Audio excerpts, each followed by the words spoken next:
Hi everybody, this is Tisch Aitken and I'm here to discuss the new moon in Virgo coming up on September 9th.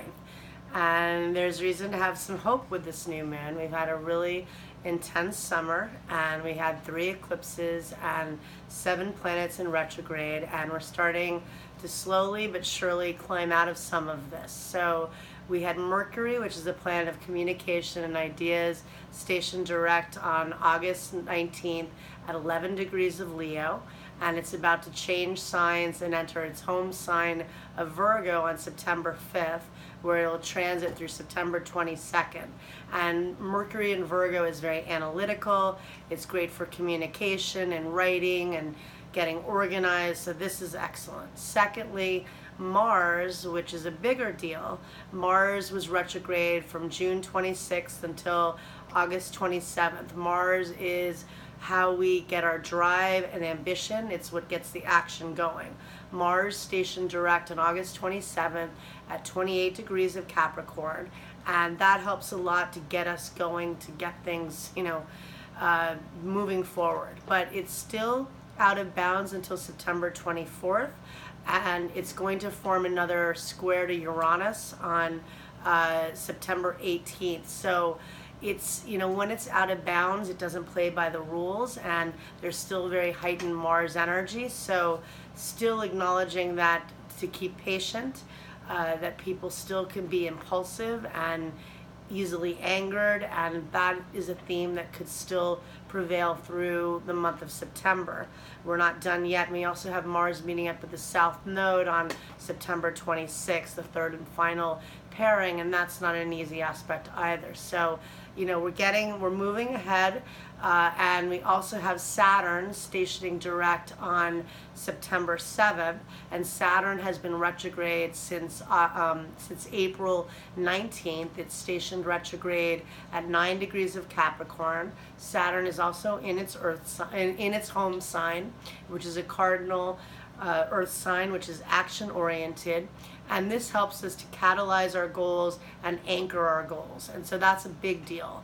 And Saturn currently is forming a trine to Uranus and Taurus, and that's, Uranus is ingenuity and inventiveness, and Saturn is responsibility and limits and structure, but it can help to anchor the brilliance, which sometimes is hard to contain. Now, with all of that said, Venus is has entered its shadow. Venus is in Libra, but it reached 25 degrees of Libra on September 2nd. And that means that it's going to retrograde on October 5th at 10 degrees of Scorpio, and it's going to station direct on November 16th at 25 degrees of Libra. Venus is also a personal planet like Mars and Mercury. Mars retrogrades once every 2 years. Venus retrogrades once every 18 months. So it does not retrograde annually, and it also is a big deal. Venus represents what we value. It represents what we love. It represents how we make money. It represents our creativity. And, with Venus retrograde, it's interesting that masculine energy and the Mars energy has been very emphasized all summer, and still is, because Mars is out of bounds. But with Venus now in its shadow, now we have the feminine in its shadow period, and now we're going to have feminine energy very emphasized this fall. But Venus is changing signs on September 10th. It's actually going to form a square to Mars on Saturday, September 8th, and then it's changing signs on September 9th. It's going to enter the sign of Scorpio. And in October, when Venus does station retrograde, it's going to station retrograde in Scorpio, and Venus is in its detriment in Scorpio. It's a painful placement. It's not the easiest placement, but I think the fact is that, again, if a lot of things got dug up this summer, a lot of people had some painful issues, there was a lot of loss.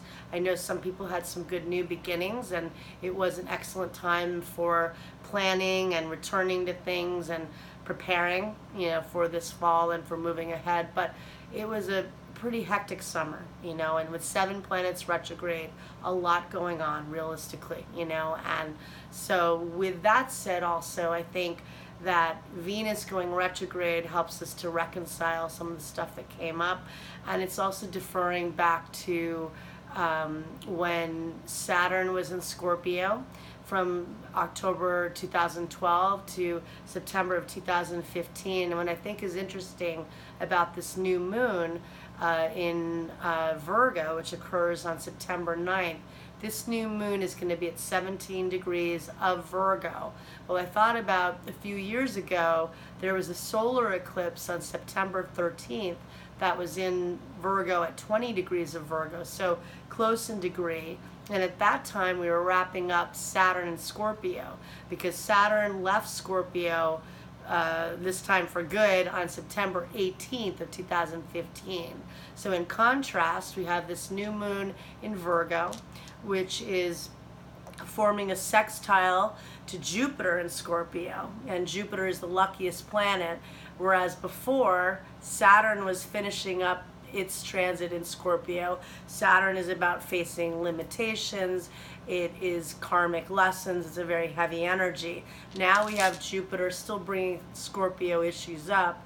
Venus is now in its shadow. It's about to enter Scorpio on the day of the new moon, but seeing it through a different lens, and perhaps more healing issues coming up with it. But when we had the solar eclipse a few years ago, I had 2 friends lose jobs the week of the solar eclipse in Virgo, because Saturn was just about to change signs. It was in a sign of death and endings, and it left the sign of Scorpio on a moon in Scorpio. I remember the day very well for many reasons. But the fact is now there are new beginnings, and we've got Jupiter in a very helpful and supportive placement to this new moon. We have a grand trine with Mercury in Virgo, which is communication and ideas, forming a trine to Uranus, which is the planet of inventiveness and brilliance, and is the higher octave of Mercury, and they're both forming a trine to Saturn. And Saturn structures our goals.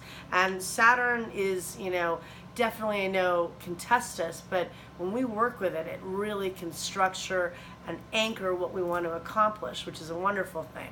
And so there's a lot of manifesting energy to this new moon in Virgo. And a new moon is a time to set intentions, and a grand trine is a very lucky aspect, and it also is in an earth sign, so bringing more physical realization of these goals. Now we have 3 planets direct, whereas a few weeks ago we were still dealing with a lot of retrograde. Yes, we're in the shadow of Venus retrograde, but perhaps that's helpful to reconcile some of these lessons. So I think it's very important on the new moon to think about what you want to plan this rest of the year. At the middle end of December, we're finally really going to be out of all of the retrograde energy, and even Venus will have gone direct and will have cleared its shadow. Mercury will finally be direct by the middle of December, but right now we still are going forward much more than during the summer. So I think that's good news. I think the new moon in Virgo is about getting busy and working. We have Mercury in its home sign, being analytical, being driven, working hard. We have Saturn going direct, structuring what you've been trying to plan this summer. And I look forward to this new moon, and I look forward to the fact that we're now in the fall season. And I wish all of you good luck and happy new moon. Thank you.